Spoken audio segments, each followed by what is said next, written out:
Welcome to another Kings of War 3rd Edition Battle Report. Orcs with Nature Allies versus the Abyssals, a 2,000 point scenario. The scenario was Raze. So pretty much every game I play Polly, he usually stays on the same army 2 or 3 times, just depending on how he feels about it. And I think he's really got a home run of a list on this one. With this list, he has a horde of Great Axe with the Potion of the Caterpillar, the Orcish Skull Pole, another horde of Great Axe with Fire Oil in the Orcish Skull Pole, a Morax regiment with the Blessing of the Gods and the Skull Pole, a Morax regiment with the Mace of Crushing and the Skull Pole, and another Morax regiment with just the Skull Pole.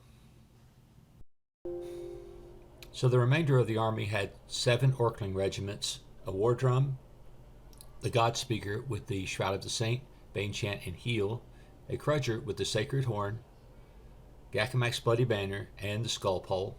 And lastly, he had a allied unit of Centaur Bray Rider Regiment.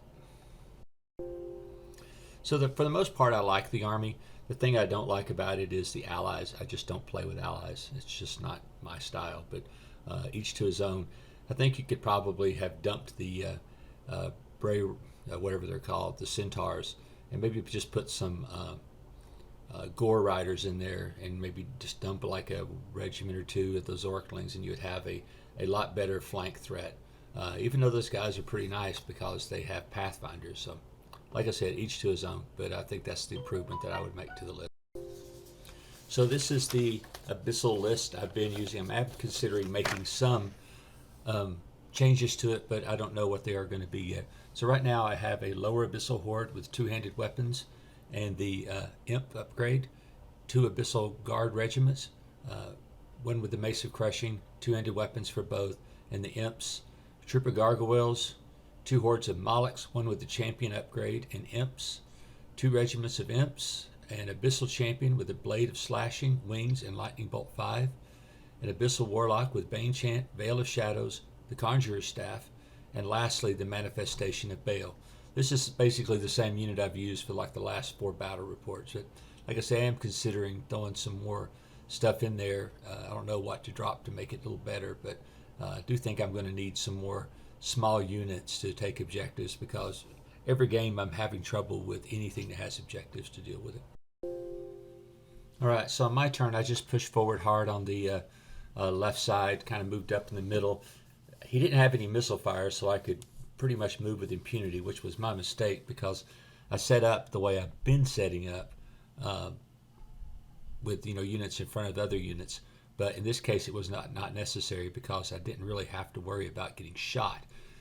That's been different because the last few games we've been playing against goblins, so I just kind of went back to my instinctive setup against them. Well, in this case, I actually could have spread out a little bit and maybe took care of some of those Orkling regiments a little sooner than I did. But really nothing happened except move. So I forgot to take a picture of Polly's turn. He had charged my imps over on the left flank because I got a little too close there, and I'd done some damage to him with shooting, and this is the end of my turn, I believe. But I don't know what in the hell I thought about when I moved those Molochs up on the hill like I did. I thought I was maybe too far away from his horde, but like I said, I must have been brain dead when I moved up there. So that was a key mistake. And even if I did it on purpose to bait him, I should have set it up to at least be able to countercharge and kill his unit if that was the case. So like I said, that was a total brain dead mistake. Over on the right flank, my Baal went ahead and wavered that unit of allies. Serves him right for using allies. But I just rolled 1 wound, but I rolled boxcars and wavered them, which was good. Like I said, I did a little bit of damage with shooting. And the whole mistake here was actually pushing forward so quick. I mean, I had 17 dice of lightning bolts that I could have used across the game, and maybe picked off some of those Orkling regiments fairly easy with a couple of shots into each one of them. But instead, I blazed forward like I usually do and got myself in trouble quick. So over on the left flank, his Orklings countercharged into the unit of imps again, His other unit of Orclings moved forward to kind of provoke an attack or protect the flank. I'm not sure which one they're doing. And the Morax moved up behind them with the War Drum and the God Speaker. His Great Axe charged my Molochs and one-shotted him. I mean, most of the time, Molochs can take his charge from anything, but on top of everything else, he rolled 21 hits out of a possible 25. And with Fire Oil, that's basically rolling for, I mean, it wouldn't have mattered if he had Fire Oil or not, because he was rolling for anything but a 1. So they took 18 wounds and died horribly. His Orclings had charged my Imps in the flank, and I believe he killed those as well. I was really in deep trouble in this game. So you can see this game has gone a little bit pear-shaped for me. Over on the left side, I used my Abyssal Guard and the Imps to kill his unit of Orclings there, and I just overran so I could turn and then maybe go up the flank on that side.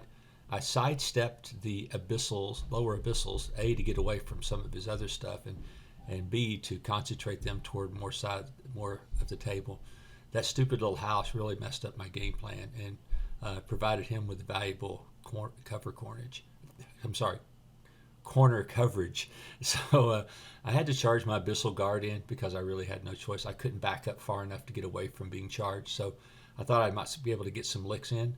And I did get some licks in. I did 10 wounds out with 12 swings, which was really nice. But I Bane Chanted them with my Warlock. So that's why I was able to do so much damage. And their armor's not particularly high anyway. Over on the right flank, my Tortured Souls charged into his allied unit and came up one short of getting rid of them. And now I'm totally screwed. Bale just decided to bounce over his army, and there's a reason for this. If he moves up, I can run in there and take that objective, because I started thinking about the objective thing early in the game and tried to focus on it. So, I mean, in this turn here, I will have the left objective, and next turn I think I get the right objective, but that still leaves the one I need over here on the left with that Great Axe Horde guarding it, and the middle, obviously. And there was really no way I was going to get the middle, not with this many troops on the table. Must have taken this slide early in the turn. You could see that his Morax charged into my Imps, trying to get rid of them. His other little Orcling unit charged into my lower Abyssals. His Great Axe Horde charged into my Abyssal Guard and obliterated him. I think he did 16 wounds. His other little Orcling regiment charged into my Molochs and did 5 freaking wounds. What the hell? Over on the right flank, his horde went ahead and charged into the flank of my Tortured Souls and eliminated them as well. So I'm losing units very, very quickly. So over basically my right flank was gone. I went ahead and did move Bale up there to take that objective, and I just sacrificed him. I mean, there's no point in, I mean, there's nothing I could really do to him. So I thought, well, if I take the objective and maybe get lucky over here on the left, I could eke out potentially a draw. So I kind of changed from the idea of winning to the draw. His guys over here on the left Morax had went ahead and killed those Imps and were lining up a charge on my lower Abyssals. You can see my unit in the middle there is no longer. He did actually turn his unit around to face toward my heroes and my gargoyles that were back there.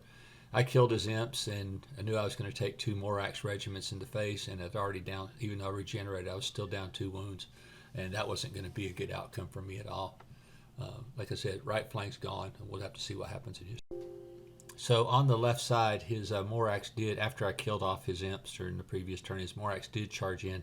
I threw Bane Chant on my lower Abyssals, and they destroyed the Morax fairly easily. I think I did like 12 wounds to him, which was fairly average, honestly. I kept lightning bolting and stuff, and I actually got a waiver on his Great Axe Horde. It was a lucky waiver. I mean, I can't say anything else about it.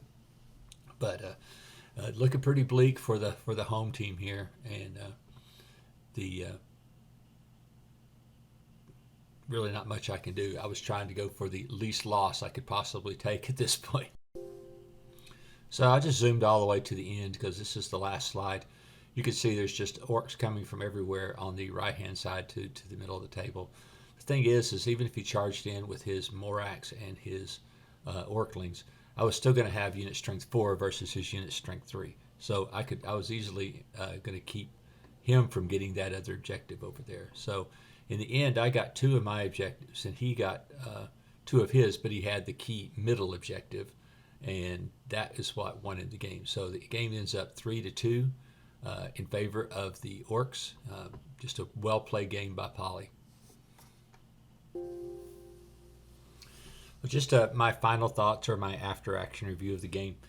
For me, it was making several key mistakes early. I mean, I guess the worst thing I did was move forward too aggressively. I had a missile fire advantage, and to that end, I should have been able to get rid of 2 or 3 of those little Orcling regiments that were just going to be annoying when it come time to charge. The biggest mistake was getting that unit of Molochs up on the hill. I don't know what in the hell I was thinking. And I'd moved to imp unit forward, trying to provoke a flank charge from it, but I didn't even think about that the Molochs were in charge range of that unit of great axes. And Molochs could take a charge from a lot of things, but great axes are pretty much instant death to what they touch, because I play a very similar orc list, and I know if I get the charge off with great axes, I'm going to win that battle anyway. So I don't know what to do differently except play better. I can't say dice did anything to me this game. Polly just played a rock solid game and just took advantage of all my mistakes. So, I mean, some games you just lose. I hate to say it, but sometimes you just make mistakes, and those mistakes are so key. I mean, it wasn't very long. I'd lost a quarter of my army in 2 units to 1 unit of great axes, and so that was, like I said, just dumb. I should not have moved anywhere close to him until I was ready to move. I did well on the left flank, and that's probably where I could do well, I guess is what I'm trying to say. I should have just been more aggressive over there. But like I said, once the Molochs died and the other Abyssal Guard unit, I was in deep, deep, deep trouble. So anyway, like I said, Polly played a great game. Totally screwed up some moves in there. I'll get him next time. I mean, it's just now that I'm used to playing against the Horde army again after being played against the Goblins shooting me to bits. This is just a big change in my mindset. So I'm going to have to get good at playing against Horde armies instead of. But like I said, the problem with playing a bunch of people, I mean, playing the same person, is you do kind of get in a rut. And so my Abyssal army is designed as an all-comers list, so it's not. I mean, it's not going to be any better against one army than the other. And I just think that maybe that, like I said, I just need to adapt to that. In the tournament, I would have just lost the game. That's a fact. But I don't know what else to say. I'm sorry. But anyway, great game, Polly. I really like that list a lot. I would make the changes I said in the beginning. I don't like allies. It's just my opinion. You could do almost the same thing with some Gore Riders. Maybe drop 1 or 2 of those little units of Orclings, to bump up some Orc Riders, or hell, just take another Orc Horde and not worry about the flanking part, because then you'd have yet another big, nasty unit that can hold off people. So anyway, again, great game. Wait till next time.